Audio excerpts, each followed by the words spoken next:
அஸ்ஸலாமு அலைக்கும் வரஹ்மத்துல்லாஹி வபரகாத்துஹு. கண்ணியமிக்க அன்பர்களே, தோழர்களே, அல்லாஹின் நல்லடியார்களே, பெரியோர்களே, சகோதரர்களே, அல்லாஹு ரப்புல் ஆலமீன் நம்மை எல்லாம் முஃமின்களாக, முஸ்லீம்களாக, ஹதரத் முஹம்மது ரசூலுல்லாஹ் ஸல்லல்லாஹு அலைஹி வஸல்லம் அவருடைய உம்மத்தார்களாக படைத்து பரிபாலித்து கொண்டிருக்கின்றான் என்று சொன்னால் இது அல்லாஹ் நம் மீது செய்த மிகப்பெரிய கிருபை, மிகப்பெரிய கருணை. கண்ணியமிக்க அன்பர்களே, ரசூலுல்லாஹி ஸல்லல்லாஹு அலைஹி வஸல்லம் அவங்க சொன்னாங்க, யார் தன்னுடைய பொருளிலும் ஆயுளிலும் பரக்கத்தை விரும்புவார்களோ, அது தன்னுடைய செல்வங்களிலேயும் தன்னுடைய ஆயுசிலேயும் யார் பரக்கத்தை, அதிகமான செல்வ வளம் இருக்கணும், அதே போல் நீண்ட வயசு இருக்கணும் அப்படின்னு யார் விரும்புவாங்களோ அவங்க தன்னுடைய இரத்த உறவுகளை சேர்ந்து வாழட்டும் என்பதாக நபி அவங்க சொன்னாங்க. புரிஞ்சா? இது ரொம்ப ரொம்ப முக்கியமான விஷயம். ஆனால் நாம் ரொம்ப சாதாரணமாக இதில் பலகீனமாக இருக்கக்கூடிய விஷயம். ஸல்லல்லாஹு அலைஹி வஸல்லம் இன்னொரு இடத்துல சொன்னாங்க, லா யதுகுலுல் ஜன்னத்த காத்தியுர் ரஹ்மா, யார் தன்னுடைய இரத்த உறவுகளை துண்டித்து வாழ்கிறார்களோ அவர்கள் சொர்க்கம் புக மாட்டார்கள் என்பதாகவும் ஸல்லல்லாஹு அலைஹி வஸல்லம் அவங்க சொன்னாங்க. புரியுதா? அதனால் இரத்த உறவுகளை, தன்னுடைய குடல்வாய் ஜனங்களை சேர்ந்து வாழ்கிறது ரொம்ப முக்கியமான விஷயம். ஏன்னா ஸல்லல்லாஹு அலைஹி வஸல்லம் அவங்க வஹீக்கு முன்பதாகவே, தன்னை நபி என்று அவங்க பிரகடனப்படுத்துறதுக்கு முன்பதாகவே செய்து கொண்டு வந்த அமல் இது. இந்த அமல் இருக்குது வஹீக்கு பின்னால், அல்லாஹ் தஆலா குர்ஆனை இறக்குனதுக்கு பின்னால் எல்லாத்துக்கும் சொல்லலை ஸல்லல்லாஹு அலைஹி வஸல்லம். அதுக்கு முன்பதாகவே செஞ்சுக்கிட்டு வந்திருந்தாங்க. முதலாக ஜிப்ரீல் அலைஹிஸ்ஸலாத்து வஸ்ஸலாம் அவங்க வஹி கொண்டு வர்றாங்க நபி அவங்கள்ட்ட. அப்படி வரும்பொழுது அவங்களுக்கு ரொம்ப காய்ச்சல் பிடிச்சவர்களாக, ரொம்ப உடம்பு ரொம்ப முடியல அவங்களுக்கு. ஏன்னு சொன்னால் வஹியினுடைய தாக்கம் அந்த அளவுக்கு இருக்கும். புரியுதா? அப்போது வீட்டுக்கு வர்றாங்க வேகமாக. வந்து ஹதீஜத்துல் குப்ரா ரலியல்லாஹு தஆலா அன்ஹா அவங்கள்ட்ட சொல்கிறாங்க, ஜம்மிலூனி, எனக்கு போத்தி விடுங்க, எனக்கு போத்தி விடுங்க, ரொம்ப குளிருது, எனக்கு போத்தி விடுங்க, எனக்கு ரொம்ப குளிருது அப்படின்னு சொல்லி என்ன செஞ்சாங்க, காய்ச்சல் பிடித்தவர்களாக என்ன செஞ்சாங்க, அப்படி நடுங்கிக்கிட்டே சொல்கிறாங்க.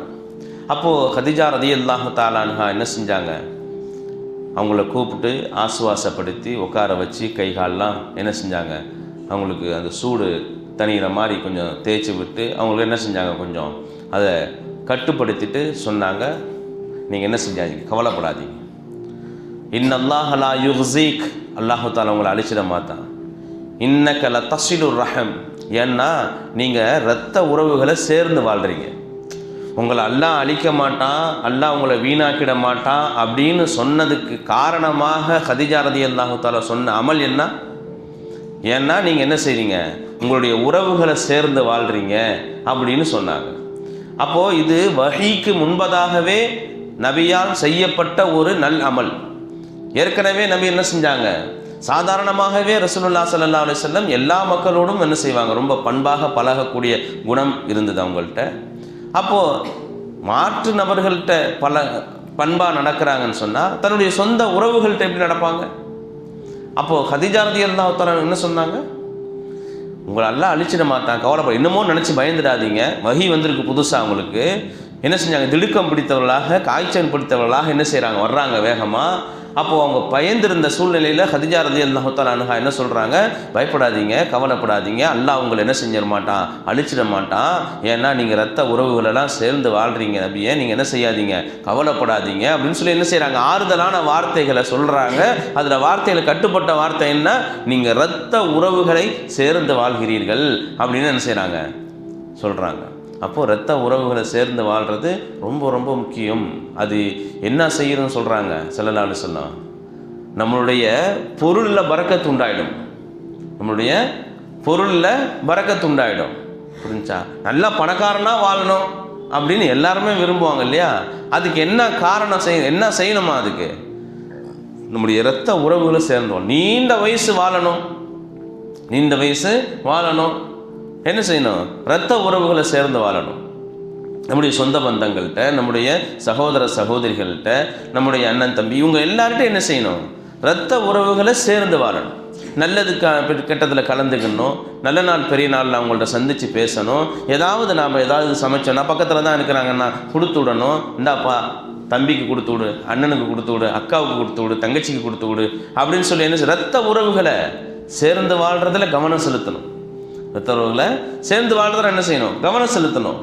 நாம் என்ன செய்கிறதில்ல, புதிதாக கிடைக்கக்கூடிய உறவுகளையும் நண்பர் வட்டாரங்களையும் பெரிதாக மதிக்கிறோமே தவிர்த்து என்ன செய்யறதில்ல, உறவுகள் ஓரம் கட்டப்படுகிறார்கள். புதுசாக கண்ணுக்கு தெரிகிறவங்க, புதுசாக பளபளப்பாக தெரிகிறவங்க, புதுசாக மினுமினுப்பாக தெரிகிறவங்க நம்மளுக்கு என்ன செய்யுது, அப்படியே பெருசாக தெரியுது. நம்ம கூட பிறந்தவங்க, நம்மளை தூக்கி வளர்த்தவங்க, நம்மள்கிட்ட ரொம்ப பண்பாக ஏற்கனவே பழகிட்டு இருந்தவங்க, நம்முடைய வாப்பா நம்முடைய அம்மாக்கள்கிட்டலாம் ரொம்ப சந்தோஷமாக பழகிட்டு வந்தவங்களாம் இல்லை. அவங்களாம் என்ன செஞ்சிட்டாங்க, காணா போயிட்டாங்க. நம்மளால் புறக்கணிக்கப்படுகிறார்கள். ஒரு மகனுடைய கடமை என்னன்னு சொன்னால், தந்தை யாரோடெல்லாம் உறவாக இருந்தாரோ, சிநேகிதமாக இருந்தாரோ, அதே போல் மகனும் இருக்கணும். யார்கிட்டெல்லாம் நின்று பேசுவாங்களோ, வாப்பா தொழுதுட்டு போகும்போது 4 பேர்கிட்ட நின்று பேசுகிறாங்கன்னு வைக்கிங்க, அவங்கள்ட்ட மகனுக்கு இருக்கக்கூடிய பொறுப்பு என்னன்னு சொன்னால், வாப்பா யார்கிட்ட சேர்ந்து பேசினாங்களோ பழகுனாங்களோ அந்த மகனும் போய் பேசணும். புரிஞ்சா? ஏன்னு சொன்னால், அந்த வாப்பாவை மிஸ் பண்ண அந்த அவருடைய நண்பர்களாக இருக்கட்டும், அவங்களுடைய சிநேகிதர்களாக இருக்கட்டும், நண்பர்களாக இருக்கட்டும், வாப்பா வஃபாத் ஆகிட்டாங்கன்னு சொன்னால் வாப்பாவை மிஸ் பண்ண அந்த இடத்த பூர்த்தி செய்கிறது மகனுடைய கடமை. நல்லா இருக்கிறீங்களா, எப்படி இருக்கிறீங்க, என்ன ஏது அப்படின்னு சொல்லிட்டு அவங்க கேட்கும் பொழுது, அந்த அவருடைய தந்தையினுடைய நண்பர்களா சிநேகிதர்களா சொந்தமோ எப்படியோ ஏதோ ஒன்று அவங்க என்ன செய்வாங்க, நல்ல புள்ளம்மா வாப்பா வஃபாத்தானா கூட என்ன செய்கிறாரு, நம்மக்கிட்ட வந்து நலம் விசாரிச்சுட்டு போகிறாரு அப்படின்னு சொல்லி என்ன செய்வாங்க, துவா செய்வாங்க நம்மளுக்காக வேண்டி. புரியுதா? அதனால் என்ன செய்யணும், இரத்த உறவுகளை சேர்ந்து வாழ்கிறதுல ரொம்ப ரொம்ப முக்கியமாக என்ன செய்யணும், கவனம் செலுத்த வேண்டும். பெத்த தாயை விட்டுறானே, அவன் மாதிரி ரோட்டில் விட்டுட்டு என்ன செய்கிறான், புது பணக்காரன மாதிரி சுற்றிட்டு கிடக்கிறான். தாய்க்கு என்ன தேவை ஏது தேவைன்றதை என்ன செய்யறது இல்லை, கேட்டு கவனிக்கிறதுக்கு இவருக்கு நேரம் இல்லை. என்ன செய்கிறார், இவர் பெரிய வாழ்வு வாழ போகிறேன்னு கிளம்பிடுறாரு. எங்கே வாழ முடியும்? ஸல்லல்லாஹு அலைஹி வஸல்லம் என்ன சொன்னாங்க, உனக்கு வாழ்வு வேணும்னு சொன்னால் இரத்த உறவுகளை சேர்ந்து வாழுன்றாங்க. நீண்ட வயசுக்கு வாழணும்னு சொன்னால் இரத்த உறவுகளை சேர்ந்து வாழணும்னு சொல்கிறாங்க. இன்னும் எந்த அளவுக்கு புகாரி ரஹ்மத்துல்லாஹி எழுதுறாங்க, அதபுல் முஃப்ரத் என்ற அந்த புகாரி ஷரீஃபினுடைய அந்த விரிவுரையில் எழுதுறாங்க, ஒரு மிகப்பெரிய மஜ்மா, ஒரு மிகப்பெரிய கூட்டம், 40ல் அல்லாஹ்வுக்கு ஒரு பிடித்தமான நபர் இருப்பாராம். 40 பேர் இருக்கிறாங்கன்னு சொன்னால் அந்த 40 பேரில் அல்லாஹ்வுக்கு பிடித்தமான ஒரு நபர் இருப்பாராம். அவரின் காரணமாக வந்த எல்லாருடைய துவாவையும் அல்லாஹ் கபூல் செஞ்சிருவானாம். ஜமாத்து தொழுவுறோம் இல்லையா, ஜமாத்து தொழுவுறதுல முக்கியமாக ஒரு விஷயம் என்னன்னு சொன்னால், ஒரு 40 பேர் இருந்தாங்கன்னு வச்சுங்க, அந்த 40 பேரில் அல்லாஹ்வுக்கு பிடித்தமான ஒரு நபர் இருப்பார். அவர் காரணமாக எல்லோருடைய துவாவும் கபூல் ஆகும். அது ஜமாத்துல இருக்கக்கூடிய ஒரு முக்கியமான விஷயம். புரியுதா? அதனால தான் என்ன செஞ்சாங்க, 40 பேர் இருந்தால் தான் ஷாஃபியில் என்ன செஞ்சு ஜமாத்து கூடும், ஜும்மா கூடும். ஜும்மாலாம் 40 பேர் இருந்தால் தான் கூடும். ஹனஃபியாக்கள்ல வேறு சட்டம், ஷாஃபியாக்கள்ல அவங்களுக்கு அந்த சட்டம் இருக்குது. புரியுதா? அப்போ என்ன செஞ்சணும், 40 பேர் இருந்தால் ஒரு அல்லாஹ்வுக்கு பிடித்தமான நபர் இருப்பார்.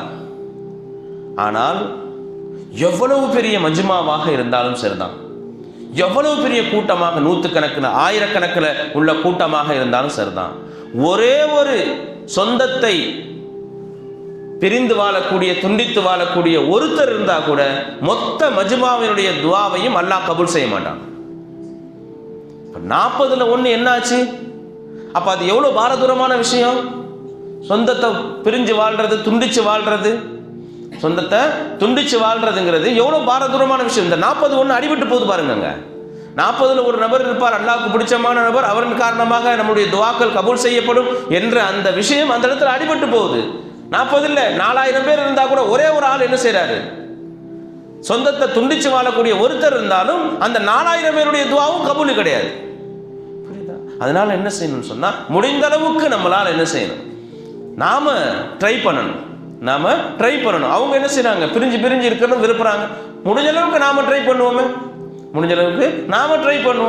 அவங்க தான் ஒத்து வர மாட்டாங்கிறாங்க. சரி, நீங்க ஒத்து வர்றீங்கல்ல, நீங்கள் ஒத்து வர்றீங்கல்ல, ஏதாவது ஒரு சின்ன சின்ன ஹதியாக்கள் அனுப்பிக்கிறணும், சின்ன சின்ன ஏதாவது ஒன்று வீட்டில் என்ன சமைச்சிங்களா கொஞ்சம் கொடுத்து விடணும் யார்கிட்டையாச்சும். அப்படி சொந்தத்தை சேர்ந்து அதாவது வெறுப்பு இருக்கக்கூடாது. நம்ம பேரில் அவங்களுக்கு எந்த வெறுப்பும் இல்லாமல் இருந்தால் போதும்.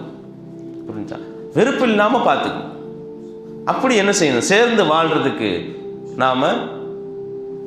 நாம் என்ன செய்யணும், அடி எடுத்து வைக்கணும். நாம் அப்படியே என்ன செஞ்சிடக்கூடாது, விட்டுடக்கூடாது எதையுமே.